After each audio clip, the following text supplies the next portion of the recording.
back with my David Bowie collection again, and my number 18 is going to Heathen, which was released in 2002, June of 2002. Now, that's the cassette there. Now, Heathen, his 22nd studio album. This album is, in a way, I feel that this album is a very dark album. People really got this album though. This album really done very well for him. It was a very well acclaimed album, very well received, this particular album.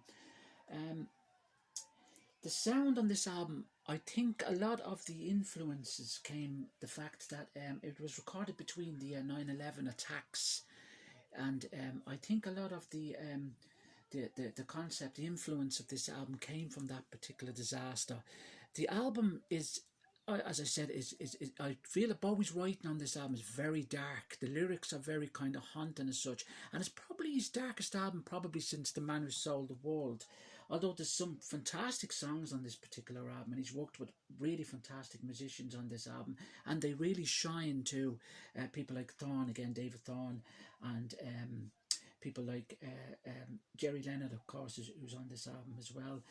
Tony Visconti, of course, plays a lot of instruments on this album as well, and as does Bowie himself, plays guitar, and he does a lot of backing vocals, drums and keyboards and stuff on this album. So there's a lot of input from Bowie on this particular album. It's a good album. Now, a lot of the songs on this album were actually meant to be on his Toy album, because Toy album, of course, is the album he was going to release with early material from the 60s that he had done. He was going to redo them, of course. But a lot of some of the songs appear on this album, and the remaining songs, well, some of the remaining songs actually appear on B-sides, so forth, of tracks that were released from this particular album. Songs like Slow Burn, which was the first release from the album, which is a pretty good strong song. The album itself opens up with the song Sunday, which is a fantastic song, a very haunting song again. What I love about this song is when he performed it on his reality tour, the guitar playing and his voice is absolutely phenomenal.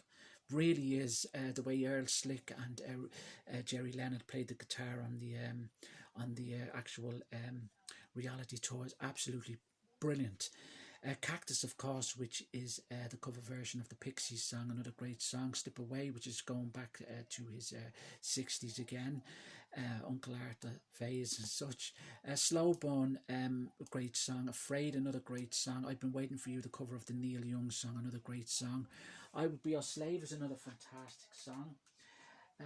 I Took a Trip on a Gemini Spaceship, another cover version, of course. 5:15, The Angels Have Gone. Everyone Says Hi, which was another track that was released from the album as well.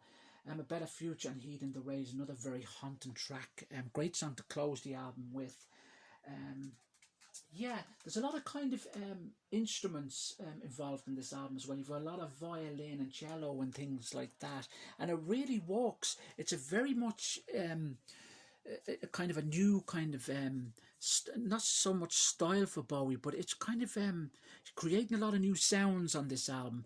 But as I said, it's a very haunting album, and it's a very kind of and in a way, Bowie said after he recorded, when he listened to it, he said he felt a little bit disturbed by this album, and he said that his next album, which of course was the reality album, he felt that it was going to be nothing like this particular album. The album done very well for him, and yeah, it kind of got him back to I'm not going to say a commercial thing, but people really began to talk about Bowie more. He was more kind of in the limelight as such, and he was just about to embark, of course, on a big tour. He did do a small tour of this album, and at the time too, when he was touring this particular album too, he was going out in some places. He was performing the whole Low album, so he was looking very much back on his back catalogue, and he was really, after the fact that he had drawn in new fan base as such, he was kind of given what his old fans wanted as well. So, and he looked fantastic also. He kind of created a new style for himself, and as he's always changing his styles, of course, but he had this kind of new kind of style, which was totally away from his style prior, which was the Hours style, where he had the long hair and so forth. He was more slick looking now, and the suits were back and so forth. So he even wore the waistcoats as he did when he was wearing during the Thin White Duke tour. He was kind of dressing up in the black style again. He had that kind of dark kind of ambience around him at the time, but he sounded great, and his band really shone. He had this new kind of band together with him, and they were really bouncing off each other, and it really worked. So this album I like a lot, and the songs are really, really, really good. They sound fantastic. I think the musicians on this album, as I said, really shine. You kind of not so much have their own way with Sam. Bowie very much knew what he wanted to do with this album, and as I said, the 9/11 thing, I think, kind of is kind of on this particular album as such. But a lot of the songs are really kind of about the end of the world, and some of it is about the occult, and it's very kind of if you listen to the lyrics, you can see that Bowie, you'd almost think he's in a dark place, and even the cover with the fish eyes kind of look very kind of haunting and disturbing. But a great album, and yeah, this is my number 18. This is David Bowie's Heathen, and I shall be back with number 17. Thank you.